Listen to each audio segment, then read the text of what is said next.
Okay, hi everybody, it's me, Bonkai922. Okay, it's Saturday, you know what that means. I haven't gotten around to doing the other first impressions. I don't know, maybe if I get a chance, I'll probably do one of them. Who knows? Anyway, Mashle. Season 2, this is episode 8, Mashle, Burnedead, and the Tall Tower. Now, the shocking revelations from last week have, something's going on here. We don't really get much details. This was a very, very heavy fighting episode. A lot of battles going on, a lot of fighting going on. But from what I understand, Innocent Zero wants to take Mosh home and merge with him? Absorb him? I no idea what that means. But obviously, Wahlberg is not having any of this. And he's coming full force. Yo, this dude, he's coming full force. He's displaying like murderous, bloodthirsty intent on Innocent Zero and his subordinates. And one of the subordinates is like getting, and you see like this axe come down on him, and he's like, "Oh, what the hell is that? Oh no!" You know, like you shit your pants moment. That's when he knew he fucked up. But Wahlberg comes forward and just has the 3 lines going, and then Zero goes forward and with his 3 lines. So they're using all 3 of their lines because you know how they're double liners of magicians, of magic users in this series. But then there are ones who are triple liners. They're the heavy duty ones. So what ends up happening is that they're about to duel, and Wahlberg makes the conscious decision to dispel the time freeze on certain people. Now, here's the thing. The only person who knows what's going on here is Wahlberg. No one knows what Innocent Zero stated except Wahlberg.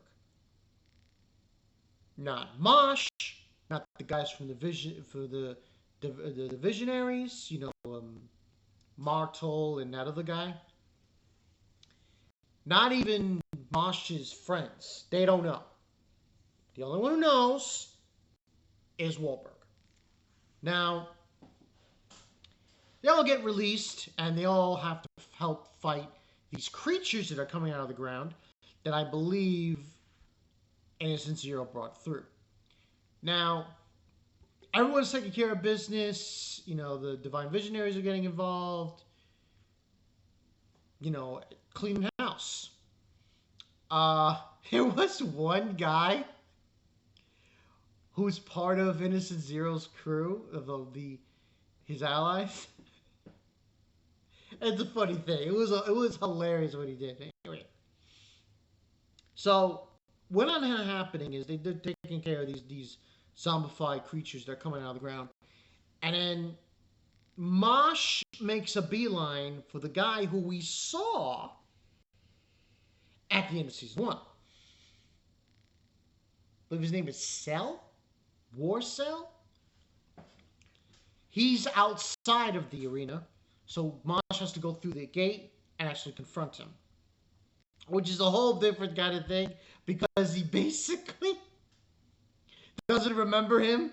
It's one of those things.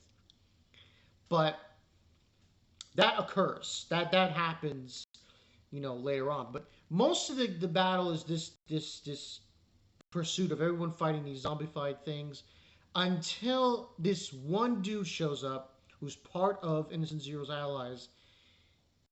His magic ability is pretty funny. He turns people into toddlers. Which is kind of funny because he does it to Dot, and then Dot goes after Lance, you know, the baby talk. Now, he grabs him, and it was funny how he does the magic. It's like, baby, baby. He does it to Lance, too. Crown. But this just boggled my mind. Dot couldn't use his magic at all. But Crown can, apparently. What? Yeah, it's not immense. It's like, because his magic, Lance Crown, is basically gravity. So I can't really show it, but like, you see that? That's the space of gravity magic he can do as a baby. Versus like, you know? So it's like this small, tiny square that he's able to smash and push down on this guy. And this basically results in them getting back to normal. And I was like, damn. But Macron's there too, and he's helping out.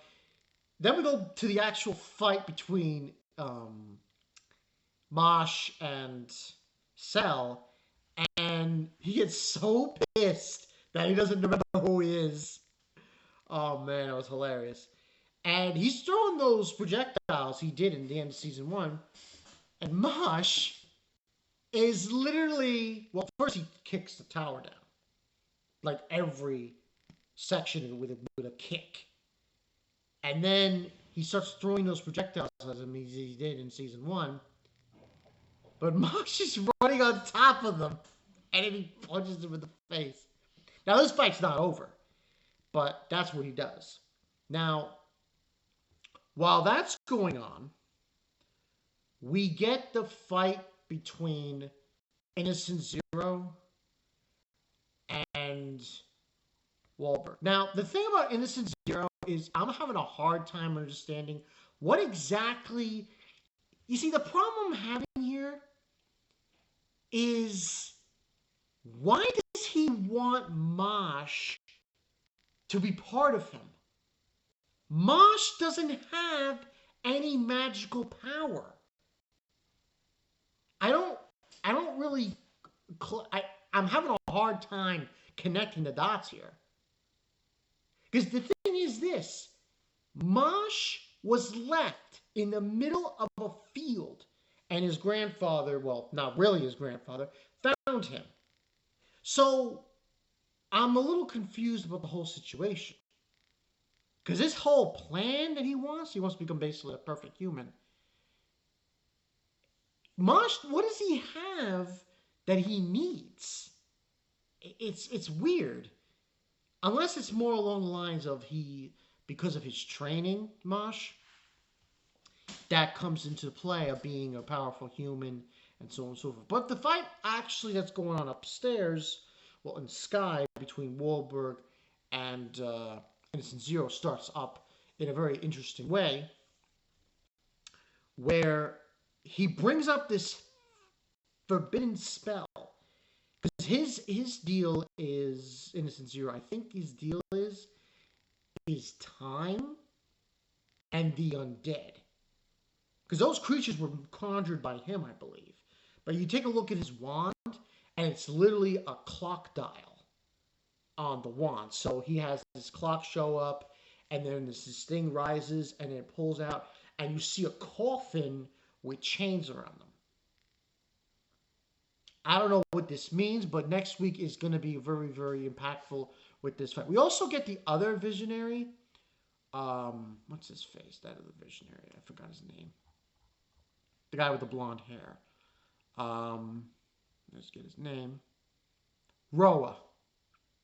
But we don't see... Oh, I mean, Grants. We don't see Grants, though. We see him. He's with, what's his face? So he's probably going to get involved eventually in the fight with Wahlberg and Innocent Zero. But that's pretty much what really went down in this episode. Overall, I like it. I would definitely give this 9 out of 10, maybe 10 out. I'm not going to go 10 out of 10. I think this is a 9 out of 10 because for me personally, I'm having a hard time, as I said before, I'm having a hard time understanding what exactly is he wanting here, Innocent Zero. Like he's missed his son and he wants to bring him home and absorb him? This doesn't make any sense to me. Why would you take into your body an individual who has no magic? It's very peculiar. And the only thing I can think of, the only reason, and I mean only reason, is that he's trying to grasp into his body his son because of the training he did and because he's super powerful now with not magic but with pure strength. But it might be some other reason. Who knows? I'm just pulling hairs. But good episode. Fights are pretty impactful. I was really digging Wahlberg, man. Yo, he was like, he's like, no fucking around here. Take care of business. But yeah, 9 out of 10 for this one. Yeah, pretty good. It was a pretty good, solid episode of them fighting each other. I was, as far as the magic was concerned, really enjoying what was being done on the show. Yeah, that's pretty much it. That's all I got for you guys. I'll try to get the I'll try to do one at least first impressions. The left I have to do is 3 I have to do, but I'm only gonna do 2 because one of them is I don't want to go into that. It's whatever. This is Bob Kind of 2. I'll see you guys later. Wahlberg Innocent Zero. Didn't say it, but I'm getting some Dumbledore Voldemort vibes. I'll see you guys later. Peace.